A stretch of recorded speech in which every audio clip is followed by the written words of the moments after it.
Hello, good morning बेटा। कैसे हो आप लोग? उम्मीद है अच्छे होंगे।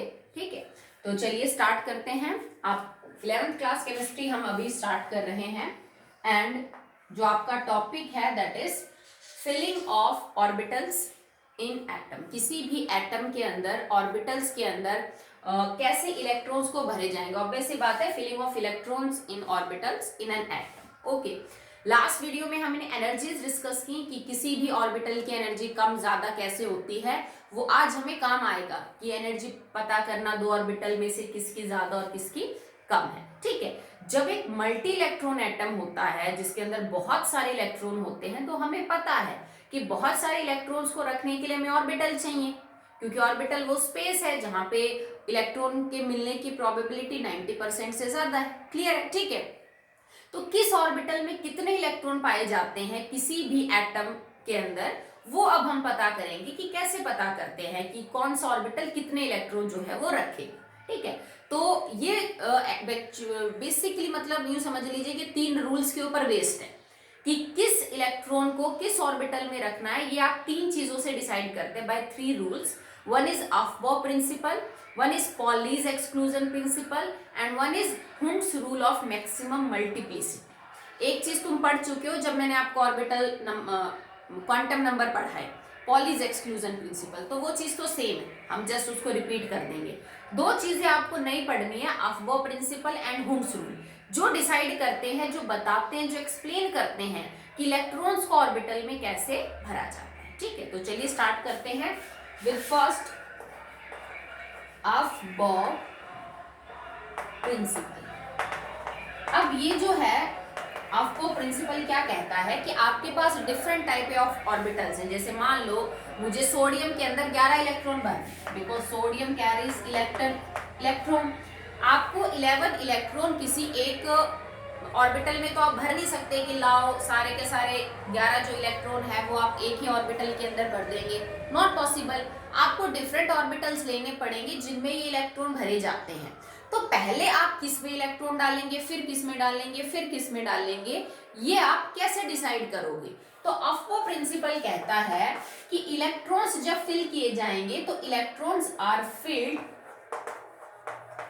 According to increasing order of energies. ठीक है, इलेक्ट्रॉन हमेशा इस तरह से भरे जाते हैं कि पहले सबसे कम एनर्जी वाले ऑर्बिटल में इलेक्ट्रॉन आते हैं।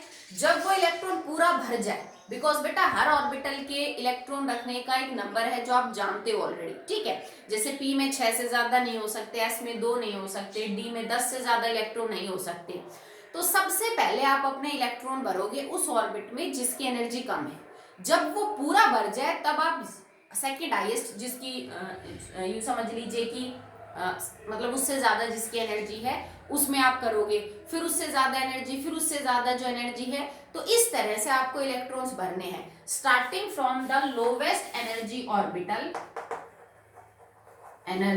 ऑर्बिटल से आपको हाई एनर्जी ऑर्बिटल्स की तरफ इलेक्ट्रॉन भरने हैं, हाई एनर्जी ऑर्बिटल्स की तरफ। और एक बात बिल्कुल याद रखिएगा, जब तक पीछे लो एनर्जी ऑर्बिटल्स पूरे भर नहीं जाते तब तक आप अगले वाले ऑर्बिटल के अंदर इलेक्ट्रॉन्स को नहीं लेके जाएंगे। ठीक है, अब आपको पता कैसे चलेगा कि किस ऑर्बिटल की एनर्जी कम और किसकी ज्यादा है। तो देखो, एक तो थोड़ा सा जर्नल तो आप इससे आइडिया लगा सकते हो कि पहली शेल से दूसरी शेल की एनर्जी दूसरी से तीसरी, तीसरी से चौथी, चौथी से पांचवी की ज्यादा है। क्लियर है? प्रिंसिपल क्वांटम नंबर आइडिया दे देता है।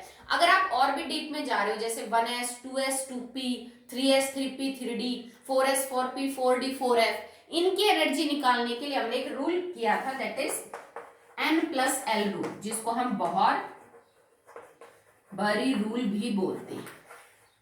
और ये रूल आपको क्या कहता है कि अगर आपको 2 ऑर्बिटल्स के अंदर जैसे कंफ्यूजन हो रहा है कि इनमें से एनर्जी ज्यादा किसकी है, कम किसकी है, आप किस में इलेक्ट्रॉन पहले भरें, तो उन दोनों ऑर्बिटल्स के लिए n+l की वैल्यू निकाल लो। जिनके n+l की वैल्यू कम उसकी एनर्जी कम, तो इलेक्ट्रॉन पहले उसमें भरे जाएंगे। जिसके n+l की वैल्यू बड़ी उसकी एनर्जी ज्यादा, तो उसमें इलेक्ट्रॉन बाद में भरेंगे। इन एनी केस अगर n+l आपका 2 अलग अलग ऑर्बिटल्स के लिए सेम आ गया तो फिर n की वैल्यू जिसकी कम उसकी एनर्जी कम, और n की वैल्यू जिसकी ज्यादा उसकी एनर्जी क्या हो जाएगी, ज्यादा। ये चीज मैं आपको ऑलरेडी पहले समझा चुकी हूँ, ठीक है। अब इन सारी चीजों को ध्यान में रखते हुए जितने भी ऑर्बिटल्स हैं लगभग 1s से लेके 7s तक, क्योंकि अभी तक जितने एलिमेंट्स डिस्कवर हुए हैं वो ज्यादातर इन ऑर्बिटल्स में ही इलेक्ट्रॉन रख पा रहे हैं। आगे और डिस्कवर होंगे तो और ऑर्बिटल ऑक्यूपाई हो जाएंगे। तो हमने एक पैटर्न बनाया है increasing order of energies of orbital के हिसाब से। एक बार आप उसको देखिए और याद करिए ताकि आपको हमेशा ये चीज आगे काम आए, ठीक। जैसे फॉर एग्जाम्पल आपने इस पैटर्न को मैं एक बार समझा रही हूं, वैसे मैंने आपको 10th में भी बताया था। इसको याद कर लो बेटा, इसको रिपीट करो बार बार ताकि आपको याद हो जाए, क्योंकि इतना टाइम नहीं लगेगा आपको पेपर में, आपको नहीं इतना सब कुछ लिखने का टाइम होता, बहुत लंबा पड़ जाएगा। तो एक बार मैं समझा देती हूँ पैटर्न कैसे है, उसके बाद आप आराम से इस ऑर्डर को याद करते रिपीट करते रहे दिन में 4-5 बार, तो आपको टिप्स पे हो जाएगा। फिर आपको देखना ही नहीं पड़ेगा कि किसकी एनर्जी ज्यादा और किसकी कम। ओके, सो पहले ऑर्बिटल के अंदर खाली एक शब्द शैल है, दैट इज 1s। सेकंड के अंदर 2s है और 2p है। थर्ड के अंदर 3s है, 3p है और 3d है। 4s के अंदर 4 के अंदर s है, 4p है, 4d है, 4f है। 5 के अंदर s है, 5p है, 5d है, 5f है, ठीक है। देन 6s है आपके पास, 6p है, देन आपके पास 6d है, देन आपके पास 6f है, ठीक है। मैं उन्हीं ऑर्बिटल को यूज कर रही हूं जो आपको यूज करने हैं इलेक्ट्रॉनिक कॉन्फ़िगरेशन में, ठीक है। तो इनको बढ़ती हुई एनर्जी के हिसाब से ऐसे लिखते हैं। पहले आपने ये लिखा 1s, फिर आपने लिखा 2s, फिर आपने लिखा, जैसे यहां चले जाओगे 2s, उसके बाद 3s, 3s के बाद 3p 4s, फिर 3d 4p 5s, फिर 4d 5p 6s, 4f 6d 6 5d 6p, 5f 6d, इस तरह से लिखा जाता है। मतलब सबसे पहले ये, फिर आप यूं घूम जाओगे, फिर आप ऐसे चलोगे, ठीक है। जैसे ये आए, फिर आप यूं घूम गए दिस, इसके बाद ये आया, उसके बाद ये आया। एक्चुअली में फिर तो आप कंफ्यूज हो जाओगे, आप इसको यूं रहने दीजिए, ठीक है। आप इनको एरोस को यूं कर लीजिए, आप इनको ऐसे लाओगे बेटा सब,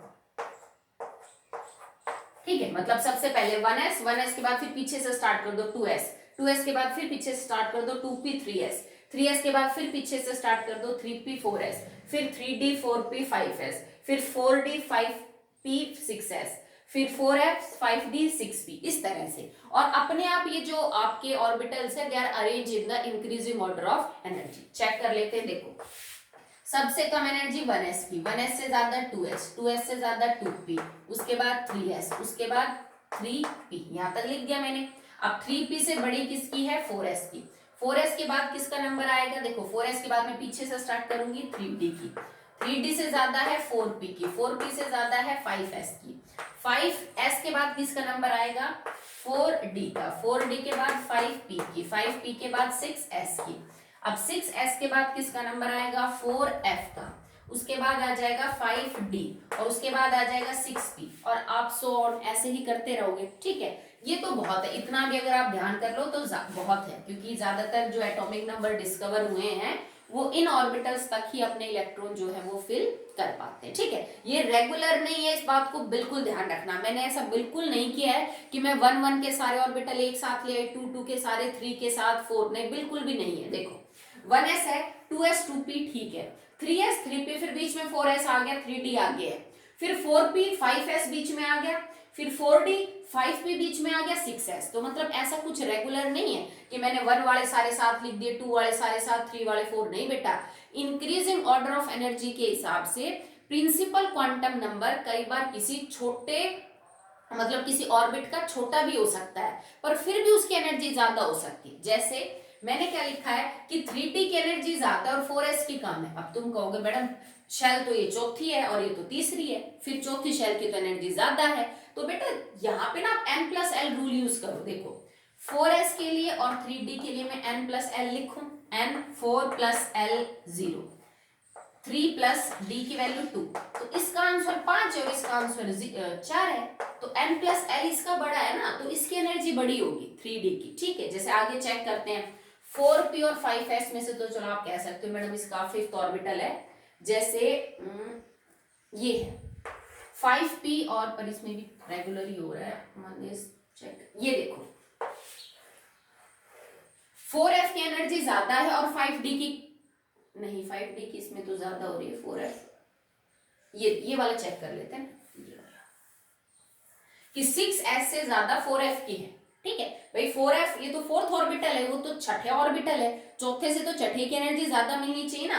पर अगर मैं 6s के लिए n प्लस एल लिखूं तो 6 के लिए 6 प्लस में 0 वैल्यू होगी 6, और मैं 4f के लिए n प्लस एल लिखूं तो 4 प्लस में f की वैल्यू, f के लिए l की वैल्यू हो जाएगी 3, दैट इज 7। तो n प्लस एल किसका बड़ा है, 4f का बड़ा है, तो 4f की एनर्जी जो है वो ज्यादा होगी और 6x की एनर्जी क्या होगी, कम। अगर किसी भी सिचुएशन में आपको लगता है कि भाई n और l मेरा तो बराबर आ रहा है दोनों का, जैसे चलो एक एग्जांपल देखते हैं, एक तो आपका 5s हो और एक आपका 3d हो, तो n प्लस एल 5 प्लस 0 5 और 3 प्लस 2 दैट इज ऑल्सो 5। तो भाई दोनों के लिए n प्लस एल की वैल्यू तो सेम है, तो यहाँ फिर n डिसाइड कर देगा, जिसका n छोटा उसकी एनर्जी कम। तो ऑब्वियस सी बात है n 3d का छोटा है तो 3d की एनर्जी कम मिलेगी और 5s की ज्यादा। चलो चेक कर लेते हैं, 3d की एनर्जी कम है और 5s की एनर्जी क्या है, ज्यादा। ठीक है, तो इलेक्ट्रॉन्स हमेशा इसी मैनर में भरे जाएंगे। कैसे, पहले आप 1s में इलेक्ट्रॉन भरोगे, फिर ये पूरा भर जाएगा तो 2s में भरोगे, फिर 2s पूरा भर जाएगा तो 2p में भरोगे, 2p पूरा भर जाएगा तो 3s में, फिर 3p में, यू इलेक्ट्रॉन आप भरते जाओगे। ठीक है, आप अपनी मर्जी से इलेक्ट्रॉन कहीं भी नहीं डाल सकते, एक पर्टिकुलर ऑर्बिटल होगा जिसकी एनर्जी के बढ़ते हुए क्रम में हम इलेक्ट्रॉन्स को जो है वो क्या करेंगे बेटा, अरेंज करेंगे। मैं एक सिंपल सा यहाँ पे करके दिखा देती हूँ एग्जाम्पल, वैसे मैंने समझाया था आपको पिछली क्लास में। जैसे मान लो मुझे सोडियम के 11 इलेक्ट्रॉन भरने हैं, तो 11 इलेक्ट्रॉन तुम शुरू तो सबसे पहले छोटे वाले से ही करोगे। अब देखो बेटा, एक ऑर्बिटल के अंदर हमेशा मैक्सिमम 2 इलेक्ट्रॉन आ सकते हैं, उससे ज्यादा तो हो ही नहीं सकते। तो सबसे पहले मैं s जो कि सबसे कम एनर्जी का है उसमें 2 इलेक्ट्रॉन भर सकती हूँ ना, 2 से ज्यादा तो नहीं।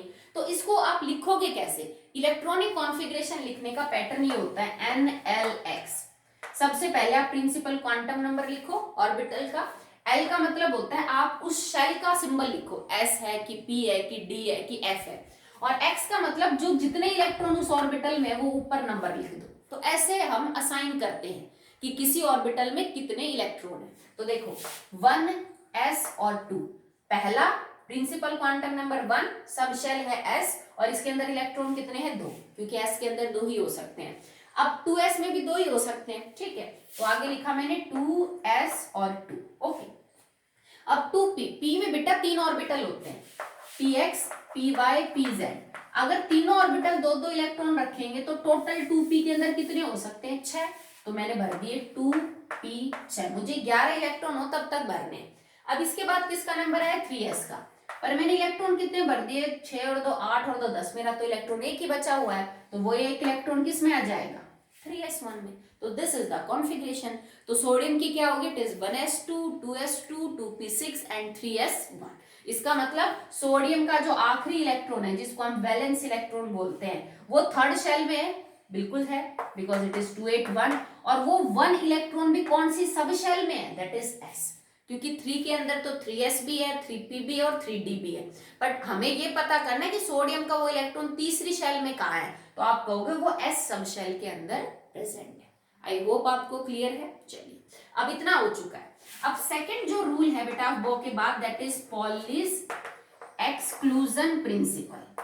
तो ये हमने वहां पढ़ लिया था प्रिंसिपल क्वांटम नंबर में, क्योंकि ये प्रिंसिपल क्या कहता है कि कभी भी किसी एक एटम के 2 इलेक्ट्रॉन्स के क्वांटम नंबर चारों सेम हो ही नहीं सकते। ठीक है, मैंने तब आपको बहुत आराम से समझा दिया था कि चाहे 3 क्वांटम नंबर सेम हो जाओ किसी भी एटम के 2 इलेक्ट्रॉन के, चौथा तो हमेशा ही अलग होगा। ठीक है, तो इसको आप ऐसे भी समझा सकते थे इसी रूल को कि एक ऑर्बिटल में मैक्सिमम 2 इलेक्ट्रॉन आते हैं और वो 2 इलेक्ट्रॉन हमेशा अपोजिट स्पिन के होंगे। आप कभी भी 2 ऑर्बिटल्स में इलेक्ट्रॉन यू नहीं भरोगे, ये गलत है, ये पॉसिबल ही नहीं है। इसका मतलब है कि यहाँ हो सकता है दोनों की प्लस हाफ हो, यहाँ हो सकता है दोनों की माइनस हाफ हो, पर इसका मतलब ये है कि अगर एक की प्लस है तो एक की क्या है बेटा, माइनस। मतलब पॉली एक्सक्लूजन प्रिंसिपल ये भी कहता है, सेम बात ही है वो, कि एक ऑर्बिटल में मैक्सिमम 2 इलेक्ट्रॉन आ सकते हैं और वो 2 इलेक्ट्रॉन हमेशा अपोजिट स्पिन के होने चाहिए। आप 2 स्पिन एक जैसी कभी भी एक ऑर्बिटल के अंदर भर नहीं सकते। जैसे मान लो मैंने s के अंदर 2 इलेक्ट्रॉन भरे, तो एक ऑर्बिटल एंटी क्लॉकवाइज घूमेगा, एक क्लॉकवाइज, इसमें भी एक क्लॉकवाइज घूमेगा, एक एंटी क्लॉकवाइज, इसमें भी जो 6 है उसमें से मतलब 6 को भी मैं यूं लिख सकती हूँ ना भाई, ये 2p ऑर्बिटल है तो ये 2px है, ये 2py और ये 2pz, तो इनमें 3 इलेक्ट्रॉन भरे जाएंगे, एक स्पिन के और 3 एक स्पिन के, मतलब हर ऑर्बिटल में 2 इलेक्ट्रॉन होंगे और दोनों की स्पिन क्या हो जाएगी बेटा, अपोजिट। ठीक है, तो ये तो करवाया हुआ है। चलिए अब लास्ट आपके पास जो बच गया that is Hund's rule of maximum multiplicity. Multiplicity से हमारा मतलब स्पिन से रहेगा। ठीक है, तो हुम्स रूल क्या कहता है कि जब आप ऑर्बिटल्स के अंदर इलेक्ट्रॉन को भरें तो इस बात का ध्यान रखें कि ऑर्बिटल्स में इलेक्ट्रॉन भरते वक्त इलेक्ट्रॉन्स की जो स्पिन है दैट शुड बी मैक्सिमम। ठीक है, मल्टीप्लिसिटी से हमारा सिंपल सा मतलब होता है स्पिन से। सो हुम्स रूल फॉर मैक्सिमम मल्टीप्लिसिटी या फिर मैक्सिमम स्पिन, ये यूं कहता है कि जब भी आप ऑर्बिटल्स के अंदर इलेक्ट्रॉन भरो ना, स्पिन का ध्यान रखो, इस तरह से इलेक्ट्रॉन भरो कि ज्यादा से ज्यादा स्पिन आ जाए। स्पिन कुछ भी हो सकती है भाई, ज्यादा से ज्यादा नेगेटिव स्पिन आ जाए या ज्यादा से ज्यादा पॉजिटिव, क्योंकि जब तक आपको बताया ना जाए आप नहीं कह सकते कि इलेक्ट्रॉन क्लॉकवाइज डायरेक्शन में घूम रहा है कि एंटी क्लॉकवाइज, प्लस है कि माइनस है। ठीक है, तो हमारा मेन फोकस है कि स्पिन ज्यादा से ज्यादा होनी चाहिए, चाहे वो प्लस स्पिन हो, चाहे वो कितनी स्पिन हो बेटा, वो माइनस स्पिन हो। ठीक है, अब इसको एग्जाम्पल के साथ समझने की कोशिश करते हैं। जैसे मान लो मेरे पास कार्बन है, बट कार्बन में तो नहीं समझ, चलो नाइट्रोजन का एग्जाम्पल ले लो। नाइट्रोजन एटॉमिक नंबर है 7 और इसके अंदर 7 इलेक्ट्रॉन है, मुझे 7 इलेक्ट्रॉन भरने हैं, तो आप कॉन्फ़िगरेशन क्या लिख सकते हो मैडम, 1s2 2s2 2 2 4 3 इलेक्ट्रॉन बचे, तो 3 किस में आएंगे 2p3 के अंदर। ठीक है, अब ऑर्बिटल को ना यूजुअली एक डब्बे से दिखाते हैं, तो जैसे मैं इसको लिखूं, ये 1s के लिए डब्बा है तो इसमें 2 इलेक्ट्रॉन अपोजिट स्पिन के भर दिए, 2s एक डब्बा 2 इलेक्ट्रॉन अपोजिट स्पिन के भरे। अब p में तो 3 डब्बे दिखाने पड़ेंगे क्योंकि 3 ऑर्बिटल है, ये px, ये py और ये pz। अब तुम्हें ये 3 इलेक्ट्रॉन p में भरने के तुम्हारे पास अलग अलग मेथड है। कैसे, मैं चाहूं तो इलेक्ट्रॉन यूं भर दूं 1 2 3, 3 ऑर्बिटल्स में एक एक इलेक्ट्रॉन भर दिया। मैं चाहूं तो इलेक्ट्रॉन यूं भर दूं, एक इसमें दूसरा इसमें और ये फिर मैं इसमें कर दूं। देखो इससे कोई फर्क नहीं पड़ेगा, तुम ये मत कहना कि मैडम मैं ऐसे भर दूं, तो वो एक ही बात है। ठीक है, क्योंकि जब तक ये जो 3 ऑर्बिटल आपको नजर आ रहे हैं एक्स वाई जेड, ये तीनों डीजेनरेट है, मतलब इन सब की एनर्जी बराबर है, तो उससे कोई फर्क नहीं पड़ेगा तुम 2 इलेक्ट्रॉन यहाँ कर रहे हो कि 2 यहाँ की, ये 2 यहाँ, ये तो सब बराबर बराबर एनर्जी की। ठीक है, तो मेरे पास 2 मेथड है इन इलेक्ट्रॉन्स को भरने के, या तो मैं तीनों इलेक्ट्रॉन्स को सिंगल सिंगल भर सकती हूँ, या फिर भाई एक ही गुंजाइश और बची कि मैं 2 को तो एक साथ भर दूं, एक को सिंगल भरूं। ठीक है, इन दोनों में से बेस्ट मेथड कौन है अब हमें वो पता करना है। उस बेस्ट मेथड के लिए हुम्स ये कहता है कि वो तरीका अच्छा है, वो कॉन्फ़िगरेशन सही है जिसमें इलेक्ट्रॉन्स मैक्सिमम स्पिन दिखा रहे हैं। कैसे, चलो चेक करते हैं। भाई यहाँ तो स्पिन हो गई 0 क्योंकि 2 इलेक्ट्रॉन्स ने कैंसिल कर दी स्पिन, यहाँ भी स्पिन क्या हो गई 0।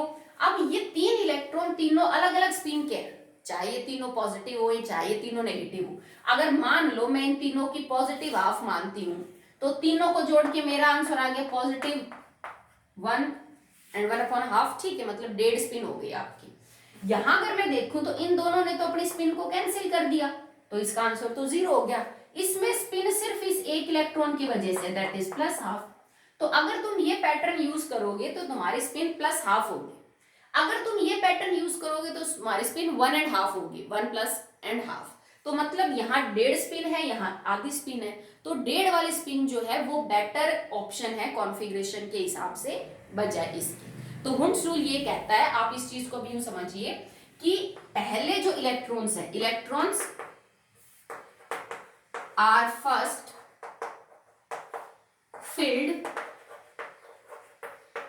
single in orbitals and then paired।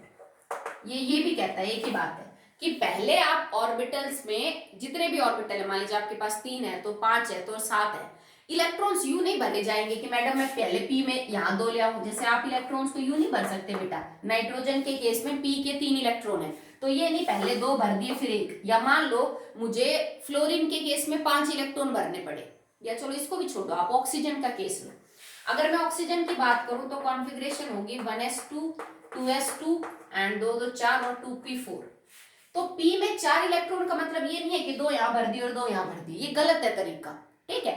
आप पहले हर ऑर्बिटल में एक एक इलेक्ट्रॉन दोगे, पहले सबको सिंगल सिंगल भरो, ठीक है, और उसके बाद इलेक्ट्रॉन बच गए तो फिर पेयरिंग करना स्टार्ट करो। ऐसा नहीं कि एक को तो सारे इलेक्ट्रॉन मिल जाए, मतलब एक तो ऑर्बिटल भर जाए और एक खाली रह जाए, ये नहीं होना चाहिए, ठीक है। हम इलेक्ट्रॉन्स को पहले सिंगल सिंगल भरेंगे। अब देखो मेरे पास 4 इलेक्ट्रॉन है पी में, ऑक्सीजन के केस में, तो मैंने पहले 1 भरा, फिर 2 भरा, फिर 3 भरा, अब मेरे पास 1 इलेक्ट्रॉन बच गया। अब तुम जोड़े बनाने शुरू कर दो, अब मैं जोड़ा बनाऊंगी तो ये कॉन्फ़िगरेशन होगी, मतलब ऑक्सीजन इस तरह से अपने इलेक्ट्रॉन्स रखेगा पी ऑर्बिटल में, ना कि इस तरह से, ये तरीका गलत है, ठीक है। अब तुमसे कोई रीजन पूछे भाई ऐसा क्यों, 4 इलेक्ट्रॉन यू क्यों नहीं भरे गए, यू क्यों भरे गए, तो देखो बेटा इलेक्ट्रॉन के ऊपर चार्ज है नेगेटिव, उनकी स्पिन चाहे प्लस हो चाहे माइनस हो, चार्ज तो उन पे नेगेटिव और सेम है।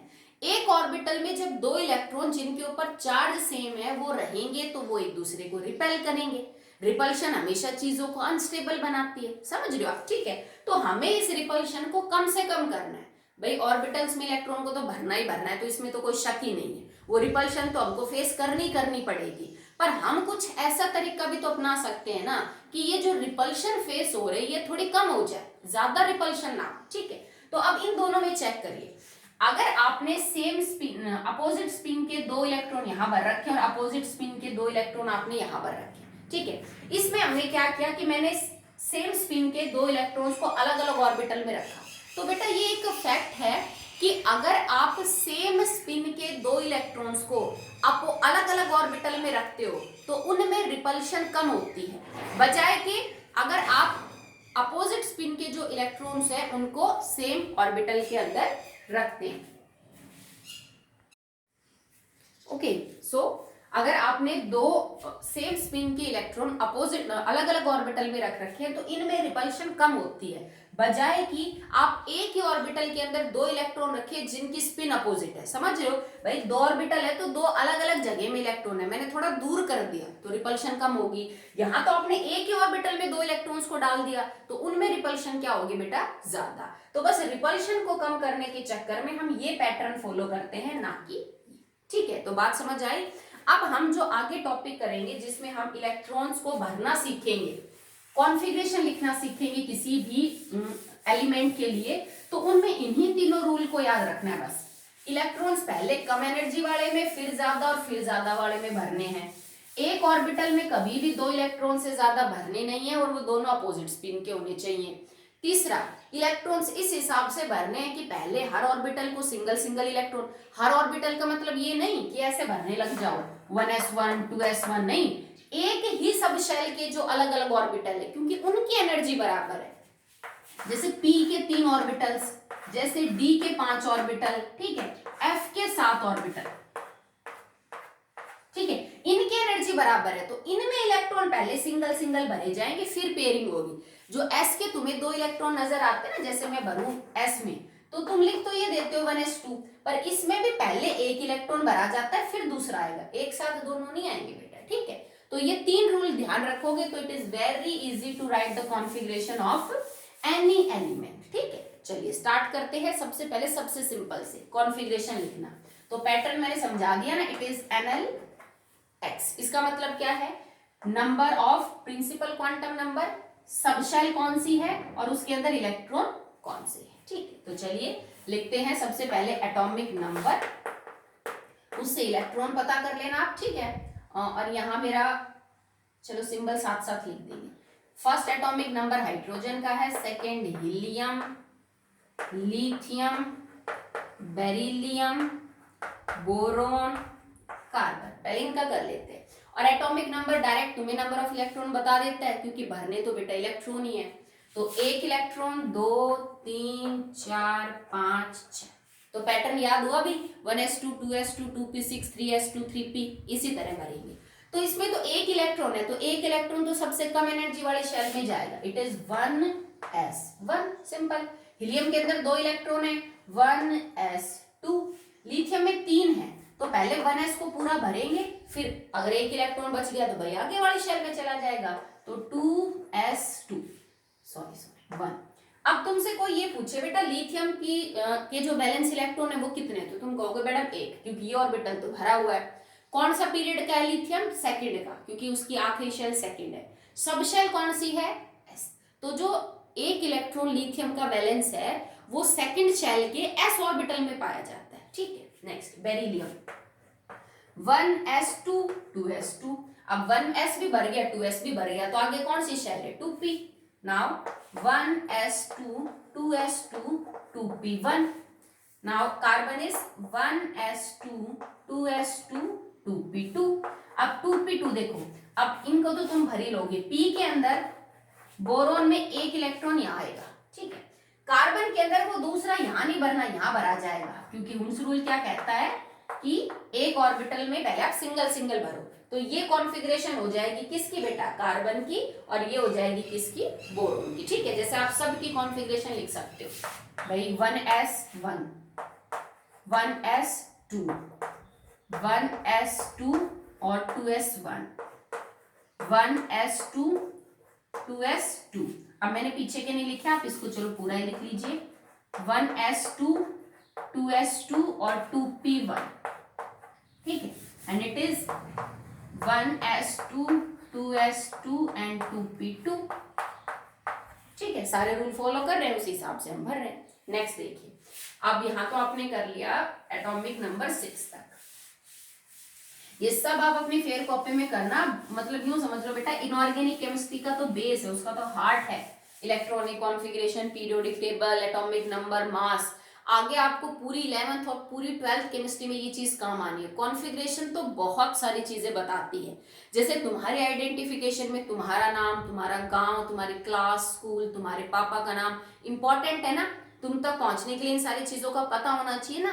तो किसी एटम के प्रॉपर्टीज का पता लगाने के लिए भी उसकी कॉन्फ़िगरेशन बहुत कुछ बता देती है, ठीक है। तो कई सारे प्रॉपर्टीज को एक्सप्लेन करने में कॉन्फ़िगरेशन हेल्प करेगी, तो वो एकदम सही आनी चाहिए। कॉन्फ़िगरेशन गलत तो उसकी गलत प्रॉपर्टी प्रिडिक्ट करोगे, ओके। तो 6 तक कर लिया, एटॉमिक नंबर 7 8 9 10 11 12। 7 है बेटा किसका, nitrogen, oxygen, fluorine, neon, sodium, magnesium. Number of electron 11 12 13 14 15, sorry what is that, no sorry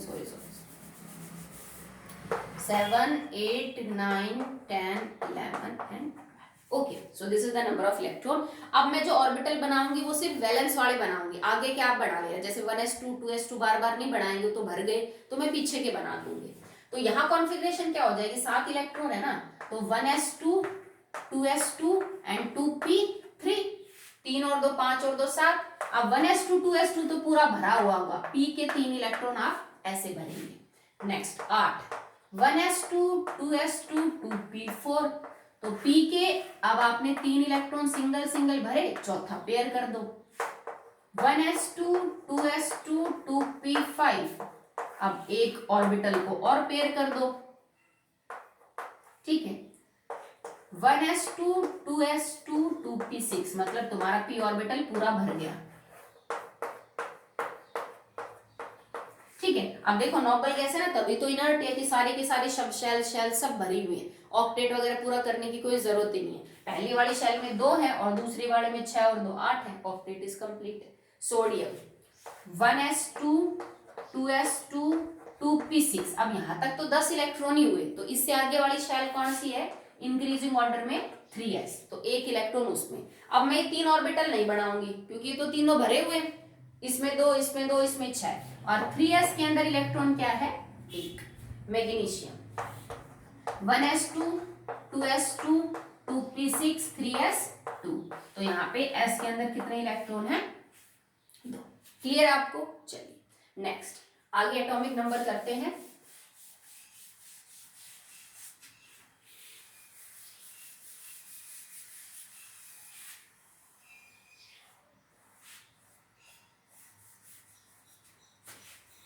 12 तक हो चुके, 13, 14, 15, 16, 17, 18। 13 है aluminium, silicon, phosphorus, sulphur, chlorine, argon. Number of electron 13, 14, 15, 16, 17 और 18। अब देखो एल्यूमिनियम का 1s2, 2s2, 2p6, 10 तो यहां तक हो गए। उसके बाद 3s2, 12, और उसके बाद अगला ऑर्बिटल आएगा 3p1। ठीक है, तो इसका मतलब 3s2 तक तो पूरा भरा है। जो आप 3p लिखोगे उसमें एक इलेक्ट्रॉन है। Silicon 14, 1s2, 2s2, 2p6, 3s2, 3p2, तो p के अंदर 2 इलेक्ट्रॉन आ गए।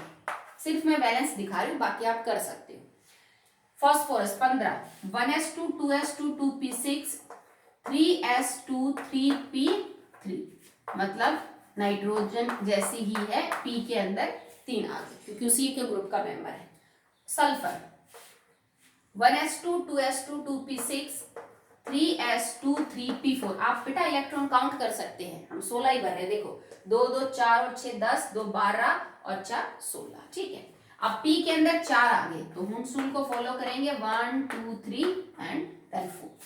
Chlorine 17, 1s2, 2s2, 2p6, 3s2, 3p5, तो p के अंदर 5 ऑर्बिटल इलेक्ट्रॉन, 1 2 3 4 और 1 5। ठीक है, argon 1s2, 2s2, 2p6, 3s2, 3p6, तो देखो फिर दोबारा से सब कुछ सारे शेल सब शेल्स फुल्ली फिल्ड हैं। ठीक है, तो 6 के अंदर कितने, p के अंदर 6 इलेक्ट्रॉन, p सब शेल आपकी फुल्ली फिल्ड है। ठीक है, 2 बच गए इसके अंदर हमारे atomic number 19 and 20। 19 potassium, electron भी 19, कैल्शियम 20, एटॉमिक नंबर 20। तो 1s2, 2s2, 2p6, 3s2, 3p6। अब यहां तक देखो कितने इलेक्ट्रॉन है, 6 और 2 8 और 2 10, 10 और 2 12, 12 और 6 18, 18 हो गए। तो 18 के बाद कौन सी आएगा, that is 1s2, 2s2, 2p6, 3s2, 3p4s1। बेटा 3d नहीं आएगा क्योंकि मैंने बॉरबेरी रूल को भी यूज करके आपको बताया था कि 3d की एनर्जी ज्यादा है, उसके n+l की वैल्यू 5 है, जबकि 4s के n+l की वैल्यू 4 है। तो पहले 4s के अंदर इलेक्ट्रॉन जाएगा। ठीक है, तो इसके आउटर इलेक्ट्रॉनिक कॉन्फ़िगरेशन हुई 4s के अंदर 1 इलेक्ट्रॉन। कैल्शियम में 20 है, तो 1s2, 2s2, 2p6, 3s2, 3p6 और इसके बाद 4s2। ठीक है, तो इसमें s के अंदर क्या आएंगे इलेक्ट्रॉन आपके 2। तो मैंने आपको 1 से लेकर और 20 तक के जितने भी एलिमेंट्स हैं उन सब की जो है वो कॉन्फ़िगरेशन लिखनी दिखाई। सिंपल सी बात है बेटा, कॉन्फ़िगरेशन तो तब लिखी जाएगी जब एटॉमिक नंबर एग्जैक्ट पता हो और एक आपको ऑर्डर पता हो। अभी वो प्रिंसिपल के लिए जो ऑर्बिटल्स का पैटर्न है वो उस डायग्राम से समझ आ जाता है, रिपीट कर लो, याद कर लो, क्योंकि वो पैटर्न बार बार पेपर में नहीं लिखा जाएगा। सिंपल सी बात है। एक और बात, एक तो हम ऐसे कॉन्फ़िगरेशन लिख सकते हैं, दूसरी अगर मान लो इन्हीं की कॉन्फ़िगरेशन मुझे लिखनी हो, अब जैसे एटॉमिक नंबर 19 20 15 16 जो भी है, इनकी कॉन्फ़िगरेशन एक और तरीके से भी लिखी जाती। क्या कि जिस भी एटॉमिक नंबर की कॉन्फ़िगरेशन आप लिख रहे हो उससे छोटे एटॉमिक नंबर की जो नोबल गैस है ना उसकी कॉन्फ़िगरेशन को स्क्वायर ब्रैकेट में बंद कर दो और बची हुई कॉन्फ़िगरेशन को बाहर लिख दो। ठीक है, जैसे मान लो तुम्हें लिखना हो 16, एटॉमिक नंबर 16, सल्फर की कॉन्फ़िगरेशन लिखनी है, तो देखो 1s2, 2s2, 2p6, ये कॉन्फ़िगरेशन तो नियॉन की हो गई। ठीक है भाई, 16 से पीछे तो एटॉमिक नंबर 10 ही है नोबल गैस का, तो इस पूरी कॉन्फ़िगरेशन के लिए मैं नियॉन वर्ड यूज कर लूं या फिर सिंबल यूज कर लेते हैं Ne, और मैंने इसको स्क्वायर ब्रैकेट में बंद कर दिया। सिंपल सी बात है। ठीक है, कि इस पूरी के लिए मैं नियॉन लिख सकती हूँ और नियॉन के बाद क्या बचा वो बाद में लिख दो, तो it is 3s2 and 3p4। बड़ी क्लासेस में हम यही पैटर्न यूज करते हैं क्योंकि ये तो एटॉमिक नंबर 20 तक तो चलो ठीक भी है, जब ज्यादा बड़े एटॉमिक नंबर हो जाएंगे तो इतनी लंबी लंबी कॉन्फ़िगरेशन नहीं यूज करते, और जो सब कुछ बताती है कॉन्फ़िगरेशन वो तो वैलेंस इलेक्ट्रॉन की होती है, तो आपको पीछे वाली शेल्स की तो जरूरत भी नहीं पड़ती भाई। इलेक्ट्रॉन्स जो पार्टिसिपेट करते हैं रिएक्शन में वो तो वैलेंस इलेक्ट्रॉन होते हैं, तो आपको इतनी लंबी लिखने की बजाय आप नोबल गैस को कॉमन लिख के भी लिख सकते हैं। जैसे मुझे 20 एटॉमिक नंबर की लिखनी है, तो भाई 20 से पीछे कौन सी नोबल गैस का नंबर है, आर्गन। अब आर्गन की कॉन्फ़िगरेशन कहां तक हुई, 1s2, 2s2, 2p6, 3s2, 3p6, ये कॉन्फ़िगरेशन आर्गन की है। 18 गिन लो, 6 और 2 8 और 2 10 और 2 12 और 6 18। अब 18 के बाद बचेगा सिर्फ 4s2, तो मैंने आर्गन को लिखा स्क्वायर ब्रैकेट में और उसके पीछे लगा दिया 4s2। आप ऐसे लिख लीजिए। अब मैं पोटेशियम का केस देखूं तो भाई मुझे आर्गन लिखना पड़ेगा, पर यहाँ पे आर्गन के बाद बचा क्या है 4s1, तो मैंने लिख दिया पीछे 4s1। ठीक है, तो इन कॉन्फ़िगरेशन को ज्यादा यूज करते हैं बजाय कि लेंथ वाले की। ये तो 20 तक थे तो हम थोड़ी लंबी भी लिख सकते हैं, पर सोच के देखो अगर आपको 100 एटॉमिक नंबर के लिए लिखना है तो आपको कितनी लंबी कॉन्फ़िगरेशन लिखनी पड़ेगी। ऊपर से इसमें बच्चे गड़बड़ भी कर देते हैं, गलती भी कर देते हैं इसमें, ये सिंपल है। ठीक है, जैसे मान लो मुझे एटॉमिक नंबर 5 की कॉन्फ़िगरेशन लिखनी है, तो एक तो मैं लिखूं 1s2 2s2 2p1। एक मुझे पता है कि 5 एटॉमिक नंबर से छोटी जो नोबल गैस है जिसका एटॉमिक नंबर 2 इज हीलियम, तो हीलियम की कॉन्फ़िगरेशन ये है 1s2, तो मैंने इसको कॉमन ले लिया हीलियम और उसके बाद लिख दिया 2s2 एंड 2p1। सोडियम कितनी कॉन्फ़िगरेशन है 1s2 2s2 2p6 3s1। अब 11 से छोटा एटॉमिक नंबर किस नोबल गैस का है नियॉन का, तो मैंने नियॉन को कॉमन लिया जिसकी कॉन्फ़िगरेशन ये है नियॉन एंड बाहर लिख दिया 3s1। तो आप इस तरह से भी जो कॉन्फ़िगरेशन है वो लिख सकते हैं। ओके, सो हमने आज atomic number 1 to 20 electronic configuration देखी है। ठीक है, इसके बाद की जो एटॉमिक नंबर उनमें थोड़ा सा इरेगुलरिटी है, एक्सेप्शनल बिहेवियर है दो कॉन्फ़िगरेशन का, तो वो हम आगे डिस्कस करेंगे। या बचे हुए जितने भी एलिमेंट्स हैं उनकी कॉन्फ़िगरेशन कैसे लिखनी है वो हम आपको समझाएंगे। ठीक है, तो आज के लिए तो इतना ही काम करते। एक और छोटी सी बात रहेगी, डिफरेंशिएटिंग इलेक्ट्रॉन क्या होता है। जैसे मान लो मेरे पास सोडियम की कॉन्फ़िगरेशन ये है और मैं मैग्नीशियम की लिखूं 1s2 2s2 2p6 3s2, या मैं इसको यूं लिख दूं मैग्नीशियम की कॉन्फ़िगरेशन को नियॉन 3s2। तो इस कॉन्फ़िगरेशन में और इसमें क्या फर्क है भाई, सोडियम की है नियॉन 3s1 सोडियम और ये मैग्नीशियम की है, तो किसी भी दो एटम्स की इलेक्ट्रॉनिक कॉन्फ़िगरेशन को जो इलेक्ट्रॉन अलग करता है उसको हम डिफरेंशिएटिंग इलेक्ट्रॉन बोलते हैं। भाई इस कॉन्फ़िगरेशन से इसमें क्या फर्क है कि ये जो दूसरा इलेक्ट्रॉन है ना s ऑर्बिटल के अंदर 3s का, उसने इसकी कॉन्फ़िगरेशन को इससे अलग कर दिया, तो जो 3s के अंदर सेकंड इलेक्ट्रॉन है, भाई 3s के अंदर पहला इलेक्ट्रॉन और दूसरा, ये दूसरा इलेक्ट्रॉन कहलाया जाएगा डिफरेंशिएटिंग इलेक्ट्रॉन। वो इलेक्ट्रॉन जो एक पहले वाले एलिमेंट से इस एलिमेंट की कॉन्फ़िगरेशन को अलग करता है। ठीक है भाई, अपने से पीछे वाले एलिमेंट से जिस इलेक्ट्रॉन ने कॉन्फ़िगरेशन को अलग किया है उसको हम डिफरेंशिएटिंग इलेक्ट्रॉन बोलते हैं। जैसे मान लो ये चीज नियॉन होती तो नियॉन में 1s2 2s2 2p6, तो ये 3s का इलेक्ट्रॉन होता, 3s में जो पहला इलेक्ट्रॉन है वो डिफरेंशिएटिंग होता नियॉन और सोडियम में, क्योंकि इसके बाद यही इलेक्ट्रॉन एक्स्ट्रा हो गया इससे, तो इन दोनों में किसका फर्क हुआ इस इलेक्ट्रॉन का। So that is known as the differentiating electron. So that's all for today. And one more thing कि मैंने नोटबुक चेकिंग के लिए आपको बोला था बट बहुत सारे बच्चों ने नोटबुक चेक करने के लिए नहीं भेजी, तो जिसकी भी बची हुई है आज शाम 6 या 7 बजे तक आप अपनी नोटबुक अपने नाम विलेज फादर्स नेम के साथ मेरे को व्हाट्सअप कर दीजिएगा, लास्ट के 10 पेजेस। ओके, चलिए, थैंक यू बेटा।